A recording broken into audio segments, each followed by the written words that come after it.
REED-BBS, BBS.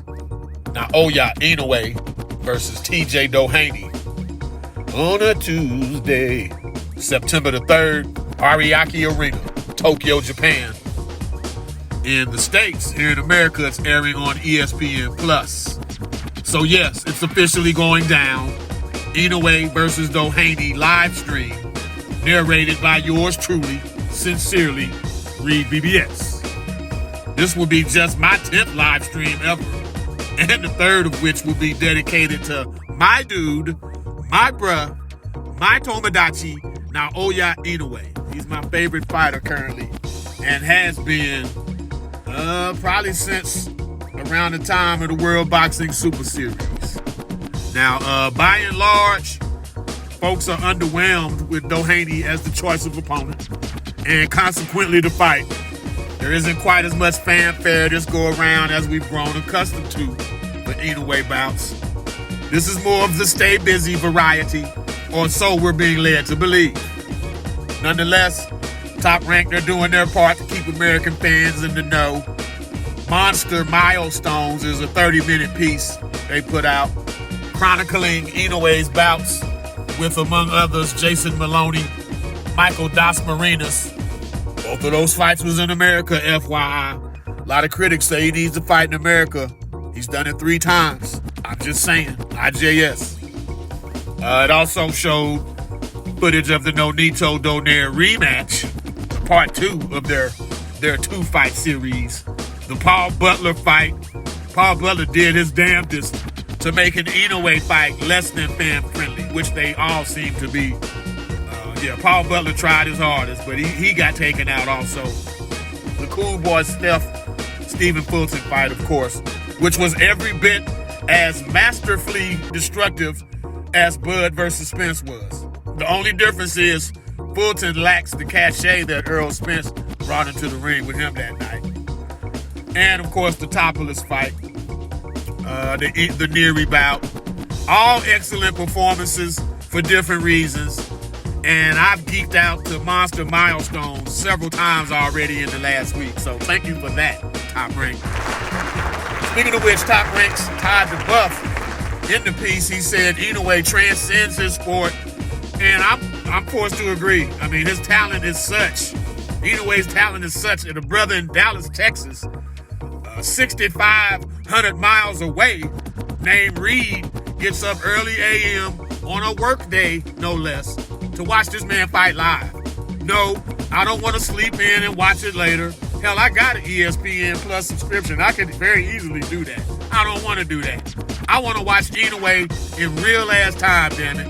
I got to know, and I got to see now. So with that said, please come rock with your boy on a Tuesday, early a.m. in the States, for the Inoue versus Nery live stream, narrated by REED-BBS. 5:45 a.m. Eastern Standard Time. Again, 5:45 a.m. Eastern Standard Time is when the ESPN Plus telecast begins. I'll go live shortly thereafter. I'll go live a little bit thereafter that. Speaking of nerding out, I've also been nerding out to some old Inoue bouts, like old Inoue bouts. First 4 bouts of his pro career, to be exact. Chrisen Amayo. Of course, Inoue debuts with a body shot KO, right? Of course. Bunam Famukan. I'm sorry for butchering these names. I watched these fights though. That was a highlight reel headshot KO of Famakun. Bunam Famakun. Highlight reel headshot KO. Now, my man was probably the shortest fighter I've seen since Baby Jake Matlala. But he walked right into a left hook from Inoue. Inoue was actually moving backwards when he KO'd old boy. Yuki Sano. He's one of only 8 men to extend Inoue into double-digit rounds. And this motherfucker paid dearly for it. His right eye was swollen. It was cut. He got dropped 2 or 3 times. He had like 2 doctor visits during the fight. He got staggered in just about every round. the fight probably could have been stopped at least 2 or 3 rounds earlier than it was. And Sano had never been stopped previously, FYI. And the last of the ones I've watched of his old ones thus far is Ryoichi Taguchi. Taguchi's one of only 3 men to last the full distance. Never been stopped in his career. Inoue's 4th bout for the JBC light flyweight title, 108 pounds. And Taguchi looking like an Asian Sebastian Fundura and shit. He was tough though. He was game. He fought with like a stubborn disdain, a level of contempt for Inoue. Like he wasn't convinced about the young hotshot junior national amateur stud that Inoue was at the time. But you gonna learn today. And Taguchi learned that day. He's convinced now, I promise you. Wherever he is, he's convinced now. So yeah, I've been nerding out big time. I was paying attention to the ring announcer. I'm into ring announcers and accents and shit in different culture. Inoue Monster. Naoya. I liked the enthusiasm that the ring announcer had in the bouts that I watched. Some of the same things I've grown to love about Inoue were there from jump, from the word go. He's a fast starter. He's got demonstrative and expressive hands. And I ain't talking just when he's hitting you in your fucking mouth and removing you from consciousness. I'm talking to bait and or taunt his opponents into opening up like he had to do against Paul Butler quite a bit. But he did some of the earlier fights that I watched. And body. I continue to say body. This motherfucker is murder to the body. Along with that, he loops and wings a lot of his shots, but he loops and wings with rapidity. He does it quickly. Wow. And he straightens them out when needed. He looked straight up skeletal, though. Inoue looked skeletal at the lower weights. Having seen these fights with my own eyes now, I can appreciate the weight classes he's climbed up through, having now revisited some of them earlier bouts. And the heaviest he was in any of the bouts I just named was 110 and a quarter pounds. Just 19 at the time. He hadn't filled out or gotten his man strength yet. He was virtually a fucking child. But even then, he was a competitive asshole, which is one of my absolute favorite traits about Naoya Inoue. You hit him with a right hand, he's returning fire right away. Same shot, same hand. You hit Inoue to the body with a good body shot, brace yourself for a body shot in return, because it's coming. The Nery fight. Inoue gets dropped with a left hook, huh? Paid Nery back, dropping him the first of 3 times with a left hook. Same shot, same hand, same time, man, same time. Now, TJ Doheny, his mama named him Terrence John.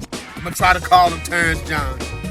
He's being labeled the Japanese assassin now. Okay. Now, he does have 26 wins, 20 KOs. Numbers don't lie. Brother can obviously punch. Like Luis Nery, who dropped Inoue, Doheny is also a southpaw. 4 L's. He's got 4 L's, but he's never, ever been stopped. Ever. I've said this in prior videos. He's 3-0. Doheny is against Japanese fighters. He's 4-0 on Japanese soil. 3 victories as the betting underdog. 3 consecutive wins on Japanese turf. This is familiar territory for Terrence John, to put it mildly. It's his mama called him Terrence John. It's familiar territory. Inoue though, 27-0.